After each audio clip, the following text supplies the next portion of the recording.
We're on? All right. Good morning, and welcome to the Ad Hoc Committee on Economic Recovery and Reinvestment.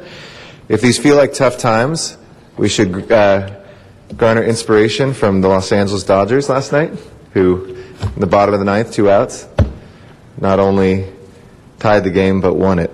So if they can do that, I think we can turn this economy around. That should give us some inspiration. I'm sure that's why our Deputy Mayor is wearing his Dodger blue tie today. So with that, why don't you give us an update from the CAO on where we're at? We have myself and Mr. Wesson here so far, and I'm sure we'll add some others as we progress. Good morning. Good morning. Jim Clark, Director of Federal Relations. Just to add to that, the mayor's softball team came from behind with 2 runs in the bottom of the 6th last night and won our first softball game. So you weren't playing the city council. We're excited too. Clearly, you weren't playing the city council. The possibilities are endless. Who was the opposing team? They were called the Sunset Sluggers, but were they like Department of Transportation? No, this is an actual civilian league. Yeah, not the CAO. Right? No, we'd be able to whip those people. Yeah, the CAO has to lose to you, by definition, right? Even if they're better. All right. Well, good morning. We're on the day before October 10th, which is the first reporting deadline date for the filing to the Office of Management and Budget on all of our recovery grants. And Bill's going to spend a little bit of time talking about the process that we've gotten to where we feel very comfortable in being able to meet all of the commitments on the reporting. It's a very daunting process, and we've been very diligent in working with our very departments to make sure that they're in compliance with that.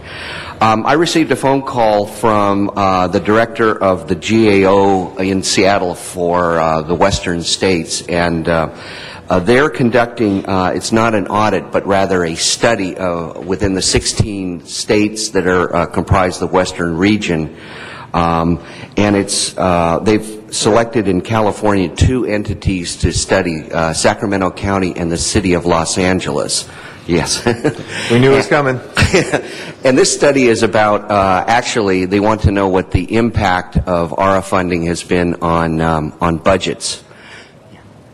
And so they're going to be coming down to visit with us the week of October 19th, and I will have I'll have an agenda together for that and report on it next week. But if any of the members of the committee would like to also meet with them while they're here, the problem with it is they did a report here that I'm going through and reading on the state of California and the impact on ARA on the state budget. And their focus has been on how ARA funding helps to stabilize budgets. However, in the case of the state or in school districts, they received direct ARA funding to stabilize their budgets. Local government did not. And so one of the concerns that was expressed, actually I was up in Seattle with the mayor at the Conference of Mayors last weekend, is that cities are receiving millions of dollars of ARA funding over here, but having to do layoffs over here because the money that they receive from the federal government can't necessarily be used to offset budget deficits. And so anyway... Well, I hope that can be part of the story that we're telling, obviously, with GAO. I mean, I think that's an important one. Local governments are no less important than state governments, and it does seem hypocritical to be doing both things at once. Right. Yeah. Third thing I wanted to mention is I'm in the process of compiling a chart, which is harder than I thought it was, to basically show the various competitive grants that we're applying for, how much money that was available in that grant, how much we applied for, but more importantly, how many more applications that they received and how oversubscribed all of these funding accounts are. And just to give you an example on it, the COPS hiring program, which there was $1 billion for, in which we received $16 million, there was $8.3 billion worth of funding requests for $1 billion worth, and they received 7,300 applications nationally for it. The transportation infrastructure, which is the big and good $1.5 billion, there was $57 billion worth of applications for $1.5 billion. We have yet to hear on that as to whether we'll get it. And in fact, about half of the competitive grants that we've applied for we're still pending on decisions on. But I think this is showing that there's so much competitiveness, and I know one of the issues that was brought up at the last meeting was discussion about the burn grants, and that's on your agenda next. And I have here with us Elisa Finston, who is a grant writer with the Mayor's Office of Homeland Security and Public Safety. And just to give you, and she's here to talk about that. She actually we've been making a number of pregnancy jokes this morning, and so she's here to deliver her remarks. Channel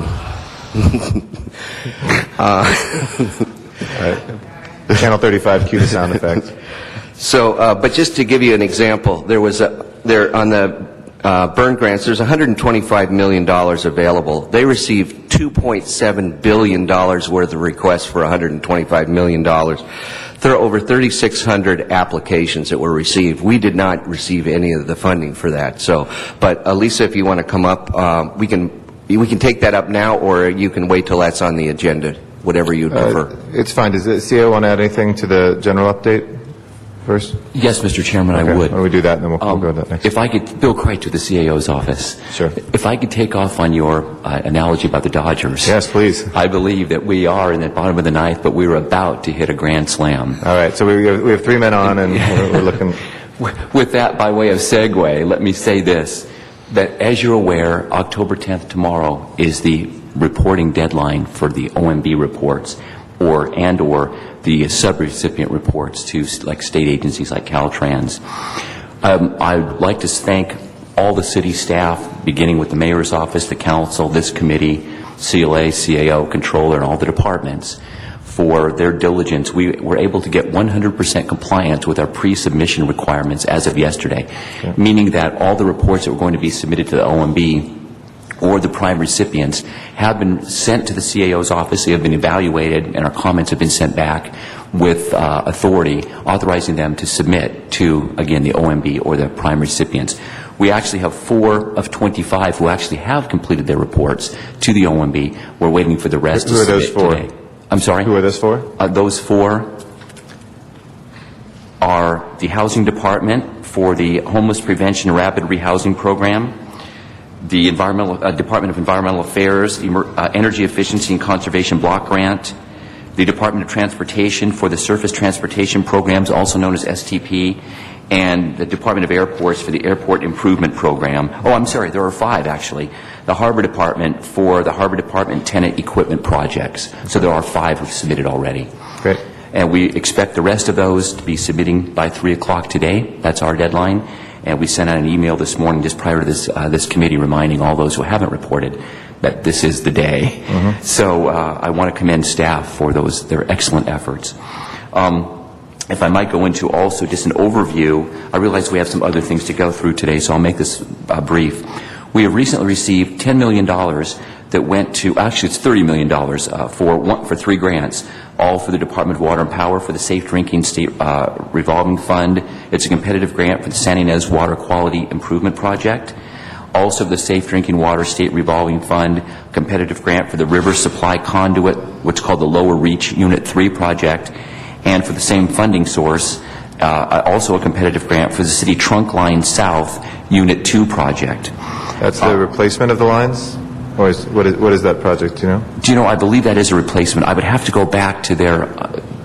With pipes bursting, it would be good to know whether this is a $10 million addition to what we're doing to replace those pipes. So if we could find that out, that would be good. Could I get back to you Sure, on that? yeah. I don't have the details. I mean, most of the trunk line projects I know are that right now, but yeah, just let us know. After. I will. I can't confirm it, but I will get back to you on that. Okay. Also, at last Friday's meeting, we reported on $6 million that had been received by the Harbor Department. At the time, I mentioned that it was a wireless voice and data interoperability project. I was actually mistaken, and it's a port-wide fiber optics project, phase 2. So I juxtaposed those when I presented last week. Just a correction. If I might, Mr. Parks also had asked by way of report back last week when we were talking about that wireless voice and data interoperability project at the Harbor, he had asked whether there was any connection with the reverse 911 or the mass notification, and I confirmed with the fire department that there is no connection between those. To their knowledge, there's no ARA monies available for those. Did you want to speak to that? Yes, I can add to that, too. We are receiving money. We received last year through the annual appropriations, the earmarks, $500,000 that we got for the reverse 911. Right. And I believe we have another $500,000 in the FY10 budget for that as well, too. But there's not been any ARA money for the reverse. Mm-hmm. It's really not reverse 911. That's sort of a brand name, but it's the same concept. Right. Thank you. Well, I will say we've posted 6 updated dashboards to our website. And Mr. Garcetti, you always ask me each week to announce that website. Yeah, what is that website address? And I always get it wrong. So it's recovery.lacity.org. All right. I think what was that again? I didn't quite hear it. recovery.lacity.org. And I think I gave an erroneous one at last week's meeting. Yeah, that place had a lot of hits that week. Yeah. So I just wanted to clarify that. So all the new dashboards and websites that you have in your package are posted and they're available to the public. If I might, too, just quickly, I will say that as of today, we have 137 ARA grant applications that have been submitted requesting $1.4 billion. We have 76 grant awards for a total of $382 million that we've received, and we are expecting at this point no applications to be submitted in the next week prior to next week's ad hoc committee. Can I ask you one thing, just as we look at how we judge ourselves and how we're doing? Do you know of other cities that are tracking those numbers, and have we looked at the percentage? It could be a somewhat unfair comparison because people could be more selective and we could be casting a wider net, but do we have any metrics against which to judge our percentage success versus other places? Well, it varies from grant to grant. To give you an example, while we were complaining about the fact that we had applied for the COPS funding for $147 million and only got $16 million, New York City didn't receive a single dollar for it. Others, New York City has done quite well in comparison to ours. So we'll try and put something together. It would just be interesting to look at it. Just even a batting average, not just to continue the baseball stuff, but yeah. I think our batting average is about equal to the other large cities. What I'm disappointed in is that our batting average is so low, right, because all of these things are they're oversubscribed, they're getting chopped considerably, and they're getting spread out, so that everybody gets a little bit of it. Maybe that's what happens when you swing for the fences, Oh. Okay, sorry. That'll be the last one. Anything else, Mr. CEO? I've concluded. We will, though, come back with a comparison for you. We'll work with the mayor's office and bring that back to you. Okay. Any general questions, Ms. Hahn or Mr. Weston? Okay. All right. Let's get the update on the burn grant then, and what happened there. Hi, I'm Elisa Finston, the grant writer from the Office of Homeland Security and Public Safety. Good morning. What I can tell you is that in April, the mayor's office held series of meetings with all the public safety agencies in the city to discuss the burn grants and other ARA opportunities related to public safety. And we received several concept papers from several different departments on applications, including the police department, ITA, the city attorney's office. And we went through a series of vetting processes to make sure that we submitted the most competitive applications possible. As Jim had mentioned earlier, there was $125 million available nationally for this grant. Originally, when DOJ announced these competitive grants, there was actually $250 million available, and in the middle of the application process, they pulled away half of the funding to put it towards something else. So we realized while we were submitting these applications that the level of competitiveness went up that much further. So we wanted to make sure, as we always do, that the City of Los Angeles put forward the most competitive applications.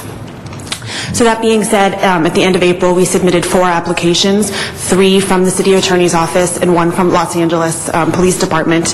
There were 8 funding categories total, and we submitted applications under the following 4 funding categories: reducing mortgage fraud and crime related to vacant properties, enhancing forensic and crime scene investigations, improving resources and services for victims of crime, and supporting problem-solving courts. And unfortunately, as Jim mentioned, just last week we learned that none of our applications were funded. What sort of feedback have we gotten on that? Actually, at this point, we haven't had any, but BJA, which is the agency within DOJ that released these applications, has indicated that they will give us all of the grants were reviewed by peer reviewers outside of the agency, and they took notes and score sheets, and they will give us those score sheets. We just haven't received them yet.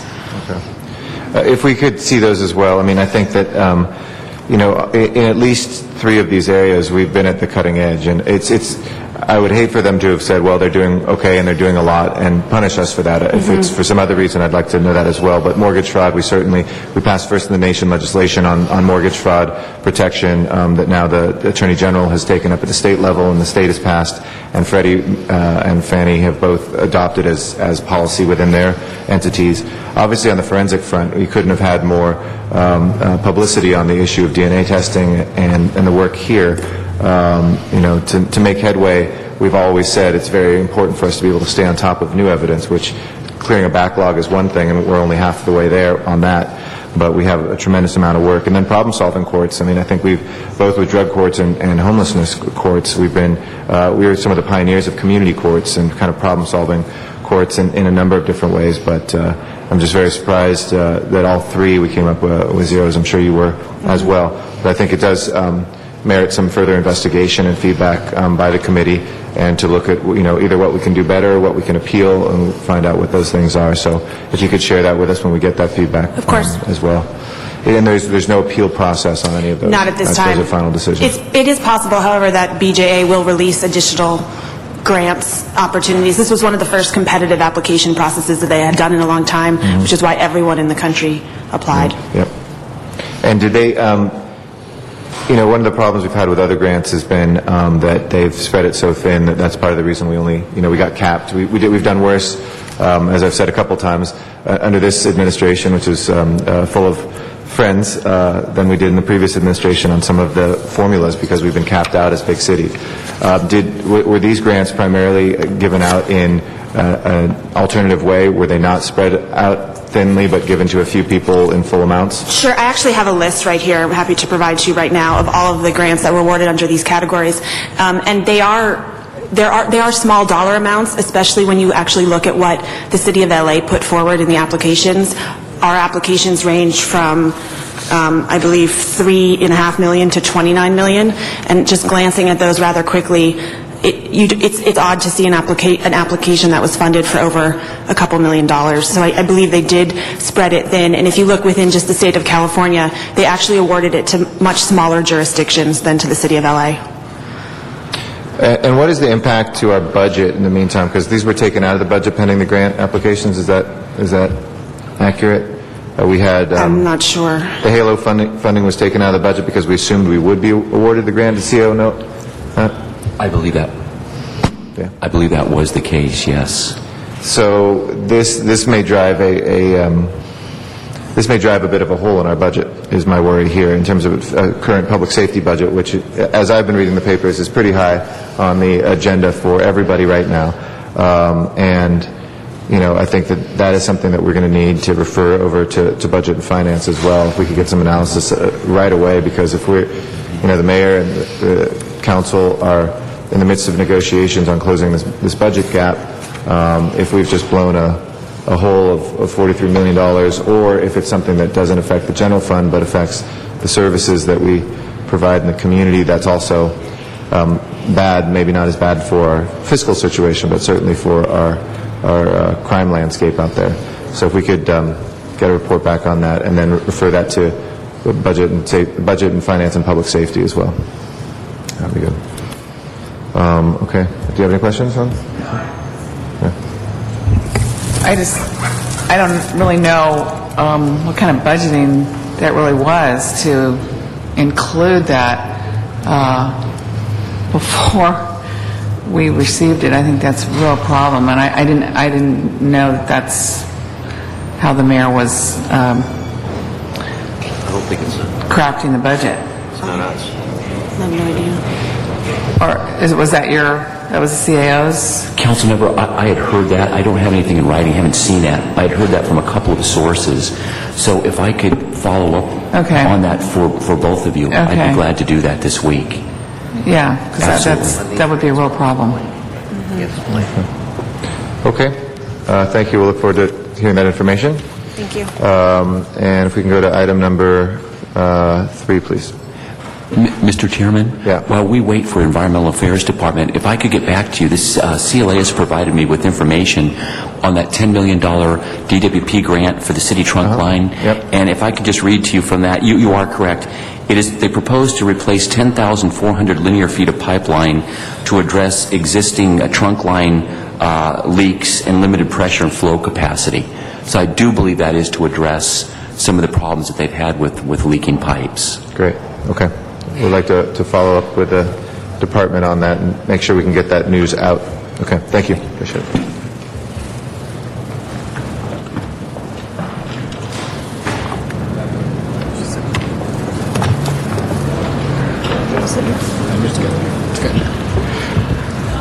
Good morning. Good morning. Good morning, Council President and members of the committee. My name is Romel Pascual. I'm the Director of Environment for the Mayor.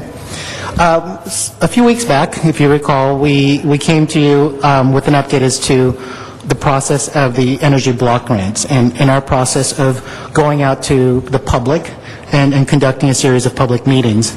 Well, those meetings have been done. We went as far south as Wilmington to as far north as Porter Ranch, and everything in between and east and west of those areas as well. We are here to provide Before you leave that, what was the attendance like? It was in different areas. It was, and the only one I didn't go to is Porter Ranch. So in each of the areas, it varied. There was a lot of attendance from Wilmington. The ones that were least attended was probably the East LA, which was the first one, the one that we held in Boyle Heights. But we did get a series of conversations, post-conversations with a number of folks afterwards. And well-attended is about what number, and poorly attended is about what? You folks could speak here in terms of what well-attended means. Well-attended was in the 20s to 30s. And single digits in the worst ones. Yes. And not including city staff who were there too. Right.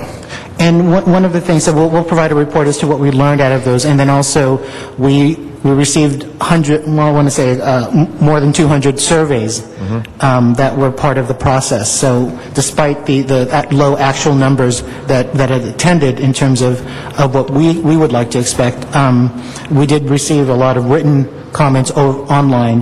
One thing to mention before I turn it over to the Environmental Affairs Department is that in our first meeting, a member from the San Diego area came to visit our event, and it was because San Diego had done a very similar thing. They went out and went to the public. The first thing he said to us was, "This is 10 times better than what San Diego had done." And I asked, why was it better? Because the types of meetings that we conducted weren't speaking to the public. They were a series of very intimate conversations in different stations that Beth Johns will go through. And he said that essentially was a much better level of exchange of real ideas around energy efficiency and how to use the money versus us talking to them. So that was very telling, and I think a very smart idea. So let me turn it over to Beth Johns, who's our Assistant General Manager with the Environmental Affairs Department, and her staff, Gretchen Hardison, the Director of Air and Climate, and Craig Tranby, who's been leading the efforts around all of our outreach and programming around the block grant. Good morning. Morning. We, as Ramel mentioned, we held 8 public meetings, and actually I think we held an initial one here in City Hall, which was actually very well attended and was more than in the 20s. I think there were probably about 40 or 50 folks there, and it was held as part of one of our Environmental Affairs Commission meetings. And so that was the first one, and then following about a week and a half, 2 weeks later, that we commenced the other 7 meetings. We sent notices of the meetings and surveys also to all of the neighborhood councils, to the Green team, and then we also had assistance in outreach and communications from the Green LA Coalition. They made, after the meetings, they made follow-up phone calls to folks. And then they also provided assistance by manning one of the stations at our public meetings. At the meetings, we had 6 stations, and the idea, the theme of the meetings was for us to receive input from the public. So we wanted to make that as simple and easy as possible. So we had stations that focused on each of the 5 areas that are in the brochure that you've been given. We had overview of the retrofit program, of the whole grant program that was manned by our Department of Water and Power, did some information about some of the incentives. The Clinton Climate Initiative and the Environmental Affairs provided information about financing, and the General Services Department focused on retrofitting and what could be done as part of this program. And then the Green LA Coalition manned the station on green jobs. As you heard, we had a pretty good turnout overall when you added up all of the folks that came to all the different meetings. We also provided at the meetings written surveys that folks could fill out, and they also had the opportunity to fill them out online. We had assistance in trying to reach the maximum number of people to fill out online surveys by a number of different organizations. We sent them out to a lot of our listservs, and then and also some of the colleges sent them out. Yeah. And so we are very pleased with the amount of feedback we've gotten from those. So we are now, I'm going to have Gretchen and Craig explain exactly what we did find as part of the survey. Good morning, Gretchen Hardison, Environmental Affairs Department. As was just mentioned, we received a little over 200 surveys to date. I did want to mention that we had announced that the survey would go through today, October 9th, but if surveys happen to be completed over the weekend on our website, we will take a look at those early next week as well. And what's that website? And that website is www.environmentla.org. It's very easy to see. There's a button on the opening page there to click to the website, and we are encouraging any last-minute comments. As we've received the surveys, we have many hundreds more of individual comments, so we're still in the process of compiling and organizing and analyzing those. But I did want to give you a preview of some of the feedback that we've received. In general, we have seen support for all energy efficiency programs that were identified in the survey and that we had discussed at the open house meetings. There was a general desire to help the city and the city's individual communities to install and utilize energy efficiency technologies.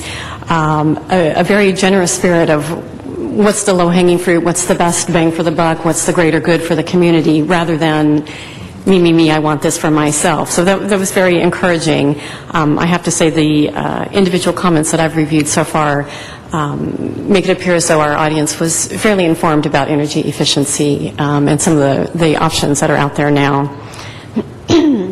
We did see support for making city facilities and city infrastructure more energy efficient. Most particularly, city buildings and streetlights were mentioned a number of times. People are interested in seeing the impact in their neighborhoods and in their parts of town, not necessarily on their own buildings, but again, it's nice to have that visual representation so that folks know how the money is being spent. There's a great deal of interest in providing financing to residents and businesses of the city to help them get into the energy efficiency market in a bigger way, and in particular in an AB 811 type of program, such that folks who take advantage of these can pay back a loan through their property taxes, hopefully at a lower interest rate than they would be able to get through a traditional loan. There's interest in auditing programs, energy efficiency audits, either providing tools and mechanisms so individuals can do their own audits, or a more comprehensive auditing program where the city would arrange for auditors to come to people's homes and businesses and provide that service. There's a very strong interest in providing assistance to low-income residents, also to elderly and disabled populations, again, to help move energy efficiency forward in those communities. What we heard loud and clear was that we need to be very, very clear as these programs roll out about who's eligible to participate in the individual programs, how they can go about applying to participate in the programs, and what results they can expect. A good cost profile of what it would cost the typical user of these efficiencies. So we are certainly taking that to heart, that whatever programs we roll out, we need to be very, very clear in our messaging and how people can participate in those. One of the ways that folks recommended that we do some of this outreach and communication is through community organizations that are already established. People already have networks in various parts of the city, and to the extent that we can use those already established networks, that would be to our benefit. There was encouragement for the city to be cutting edge and to look regionally and not just in a small way, but how we can participate and help move the entire Los Angeles area forward in incorporating research and new technologies. And I will just note that any comments that we've received, we had on the survey, we have a general comment area, and we've received lots and lots of comments about many things that don't necessarily pertain to the eligible activities under the Energy Efficiency Block Grant. So we will be bundling those comments and forwarding them to the appropriate members of the city family so that they can address those in their environmental programs. And I'll turn it over to Craig Tranby for our next steps. Hi. Good morning. Craig Tranby, Environment LA. On kind of second that notion, a lot of the comments, the quality of the responses that we received were really impressive. And I'm going to keep these comments with me as I go about my normal business in the city, because I find that already I've passed a couple of them along to family departments or other folks. It's really, really useful stuff that we're getting back. As for the next steps in our process, we're going to continue to convene our energy efficiency and conservation strategy working group, which we've already convened in the past, and we're going to work on drafting of the actual strategy. So that includes our department, DWP, GSD, mayor and council, and our consultant. We're also going to utilize other plans and best practices. There's a UCLA study as one example. There are other cities that have submitted strategies and have energy plans that we're going to scan to kind of take the best of those. We're going to try to synergize with other city programs, such as our Climate LA/Green LA, Green Building and Green Retrofits programs, the Integrated Resources Plan, and the Controller's Audits, which have been done recently. We'll craft programs in the strategy based on several factors. These include the DOE eligibility categories. It also includes, of course, the public input that we've received, energy and greenhouse gas reduction criteria, green jobs creation, additional principles adopted by this committee, and project readiness and potential leverage. We have other funds coming down the line, including the state energy program and the block grant competitive portion. We'll complete our draft by the end of this month, and then we'll bring it back to this committee for review. And we'd like to finalize that and submit it to DOE in November, early November. Any questions? Sure. What sort of youth participation did we have in any of the workshops? We had a number, the youth was actually the most vocal. Youth Build. They often are. They often are, and I love them to death. And one of the youth voice was pronounced in East LA, and also in the and also at the harbor area. And the voices were this, and it was very consistent. I think it was there's a lot of training programs that youth are doing, and they're using homes as a way to train their workers. The issue is that resources are scarce. They can also be used as outreach ambassadors, if you will, because the issues around trust, particularly if a city person were to go to somebody's home and say, you can sign up for free, they often don't trust, but they do trust those folks who live in the communities. And so what we got out of that, and what Beth was mentioning, was that the penetration issue into the communities and the outreach is critical. And we're exploring ways in which we can do nonprofit funding out of this grant, not just for outreach purposes, but also for actual bricks and mortar type of efficiencies, which is an allowable cost. The issue becomes, what is that kind of threshold by which would actually mean something for a community, which we're exploring. But the youth voice was around job training, around outreach, and around their ability to create the trust in their communities. Not us, but them. Yep. I would add to that there was a strong sentiment in the survey to work with the school district. Mm-hmm. Absolutely. Is there any coordination we've done with the school district on any of this? They're not eligible for these grants. It's just through cities, right? And states. Have we reached out to them? In purposes of this grant, not yet. However, in the normal course of our work, we do interact with the school district, so we will certainly build that in. One of the questions in the survey was basically, what is your preference in terms of reaching your community? And working through schools was one of those choices, which was highly represented. We've also had some discussions at the Los Angeles Regional Collaborative for Climate and Sustainability, which is one of the places where we coordinate with the county programs, and also LA Unified is also a participant in that. And we've been having some discussions with the sustainability director, and we'll continue those. We haven't gotten into real specific stuff yet. I also want to mention that earlier this week we had a class from the Azusa Pacific College come and did some presentation and had some very lengthy discussions about efficiency, and they filled out the surveys and had a lot of really good questions and suggestions for us as well. And one thing to add is that while we do have the $37 million to spend, some of the ideas are ideas that we can actually infuse in our current course of action, not related to the block grant money. And I think one of which is around penetration and outreach. We do have an efficiency or program that will occur at the Department of Water and Power, and so we need to infuse those ideas that we get from our outreach meetings into our normal course of business. And one of them is around that, and also around a green core. Your green core idea, I think, is one where some of the dollars could come out of this, but also could be come out of directly through DWP. So did anybody suggest any metrics of what we should be achieving? I mean, I think we all have, we have a very progressive infrastructure here. It's well coordinated. We all work well together, and I think know what the programs are.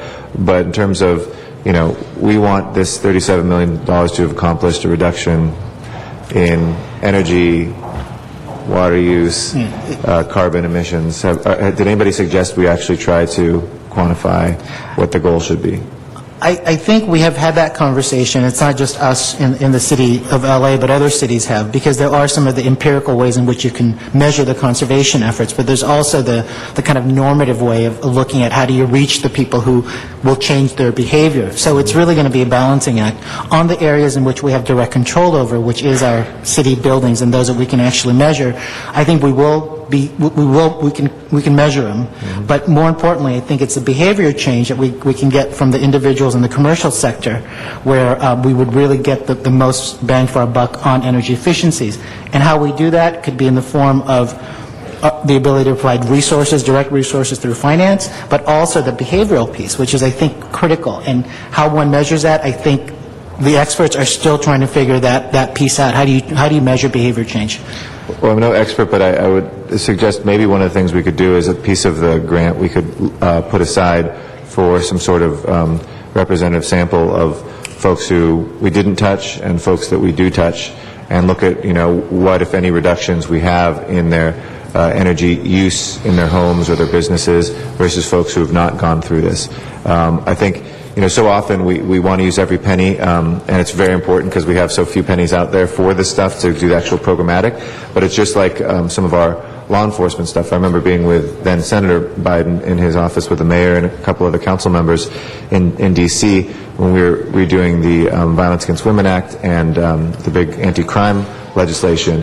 And one of the things that had eroded over the last 5 years had been any way to measure the effectiveness of anti-crime programs. And now Vice President Biden, I know, is helping put some more money back into that. Similarly with this, it just, we pat ourselves on the back for being good and green in Los Angeles. I'd like to actually know that we're doing that with numbers, and that we can show that vis-a-vis other places, and that we also are smart enough to say, hey, this felt like a great way to go, but it didn't get much bang for the buck. So then when the feds come back to us, as they're already doing with a lot of their green programs and looking at LA as the model, they can say LA is also helping us get the feedback for national policy around this too. Thank you. I would just add, as we're setting up these proposed program areas, as individual projects start to cycle through, they will be evaluated. And I think one of the elements that we will look at is at least the potential to reduce energy use and greenhouse gas emissions. So hopefully we'll look at ways that we can start collecting that data. Okay, thanks. Ms. Hahn, do you have questions? Okay. All right. Well, thank you for that. We look forward to working with you as we move forward, and we have to move approval today of the funds? Nope. We will when they come in for the $250,000. Okay. All right. Thank you all very much. Thank you. Thank you. Do you have any comment cards? Okay. This meeting is adjourned of the Ad Hoc Committee on Economic Recovery and Reinvestment. Stay tuned for City Council. We'll start in about 10, 15 minutes. Thank you.